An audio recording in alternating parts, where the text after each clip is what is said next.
What up, y'all? This is Patrick Hayes, and the title of this video is High Vibration as a Way of Life. What I want to talk about in this video is how to raise your vibration through the understanding of what high vibration actually does for you.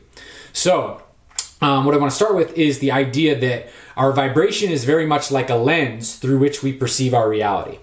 When we are in a high vibration, as we've all experienced, we perceive things much more optimistically. We see more opportunities, we see more beauty, we see more cool things in our reality because we're in a high vibration, so we're basically tuned to the more high vibrational nuances.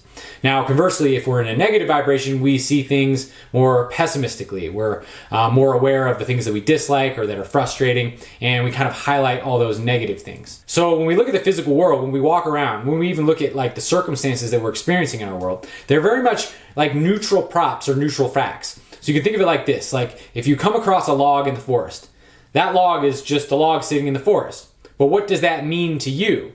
Well, depending on how you're perceiving it, what lens you're looking through, it could mean a whole bunch of different things. That log could be a chair for you. It could be somewhere for you to sit down. It could be something that's ugly that kind of takes some of your energy because you're like, oh, that log is so ugly. Or it could be a potential garden, meaning you could like inoculate it with mushroom spores and you could grow shiitake mushrooms on it and eat mushrooms off of that. So it can mean a whole bunch of different things. The log in itself is basically a neutral prop. What gives it meaning is you. You're giving it meaning by how you're perceiving it. And how you perceive it has a lot to do with the vibration that you're in. So one of the ways that I like to put this is in a maxim that is, truth is that which empowers you. And the way that I break this down is that I'm creating a distinction between fact and truth. So the log being on the ground, that's a fact. Right? Like the log is on the ground. You can't deny that or get away from that fact. Like it is what it is, right? So you have to honor that fact. But how you perceive that fact, that could be perceived in a wide variety of different ways. The meaning that you give to it, like how you're going to relate to that fact, could be done in a million different ways, right? So you could relate to it in a way that empowers you, or you could relate to it in a way that disempowers you. The fact will remain. Now, what truth is an interpretation of that fact in a way that empowers you, right? What falsity is an interpretation of the fact in a way that disempowers you. And this is how I like to define truth. Truth is that which empowers you.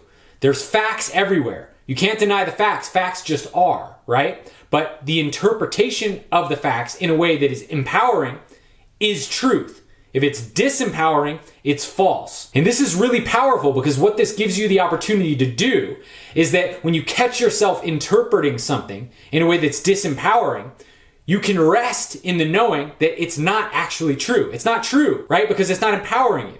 And truth is connected to empowerment. The truth shall set you free. You know, some people might say, well, this is a shitty situation. And it's just true that it's a shitty situation. It's like, well, it may not be the best situation. But if you're going to interpret it in a way that disempowers you, then that's actually a false interpretation.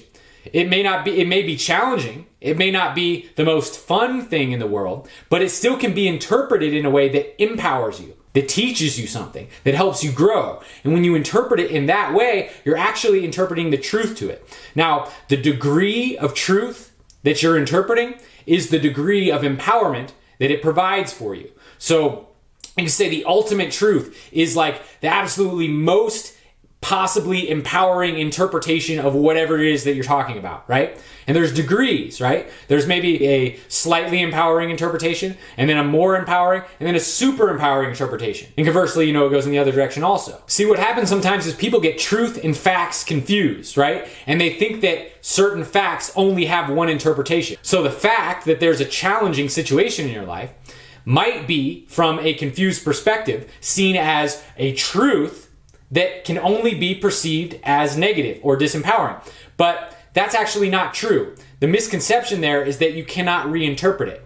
The misconception is that there's only one way of interpreting it, and that's disempowered. But that's confusing fact with truth. Truth would be interpreting it positively, in a way that's optimistic, that fuels you in some way. Fact is just the neutral fact that these are the actual circumstances. From a very objective, neutral standpoint, this is what it is. So you're not in any way denying the facts, okay? So a lot of positive thinking techniques that are put out on the internet lead people to very fantastical interpretations of things, where they actually disregard the facts and create fantasy realms inside their mind in order to raise their vibration or feel good or feel optimistic. That's not what I'm encouraging. What I'm saying is you honor all of the facts. Look at all of the facts objectively, very clearly. Lay them out in front of you. And then find a way of interpreting them in a way that's positive, and then that will be the truth. So you don't deny the facts, you embrace the facts, but you interpret them in a way that's empowering, and then you're actually able to see the truth. And the way that I put this in a song is, truth is not found in the facts of the equation, truth's found in the vibration of your interpretation. Because like I said, the vibration is very much like a lens. So when you start focusing on having a high vibration and interpreting things through the lens of that high vibration, it literally does change the meaning of your reality. Because meaning is what drives you as a person. What the world means to you is what defines your life. It's what influences your actions. If you think that something is meaningless, you're not going to act towards it. If you think something's very meaningful, you will act towards it. So what the world means to you, what life means to you, very much determines the kind of life that you experience. So the idea is, make the meaning something empowering. Whatever you're looking at, it's neutral facts, neutral props. You can make it mean whatever you want it to. Yes, the fact can sometimes be that it's a bit more difficult than something else. The fact could be that it's a lot more difficult than something else. But you can still give it a meaning that empowers you. Maybe it's making you stronger. There's a meaning that's empowering. And it goes across the board. Now, it's up to you to be creative with these things, right? You have to learn how to be creative and create a creative interpretation, especially of difficult situations, to make them empowering. But this is where you become the creator of your life. You start to be able to create the meaning of your life. And then you take your life's creation into your own hands. So the truth is that which is empowering. So I want you to explore this, because this can change everything for you. So thanks so much for tuning in. This is Patrick Hayes. Like, subscribe, share with your friends. If you have any questions or comments, go ahead and put them in the comments below. Hit the bell button if you haven't already hit the bell button, and then you'll be notified when I release videos. And I'm super stoked to talk to you next time and continue the conversation. One love.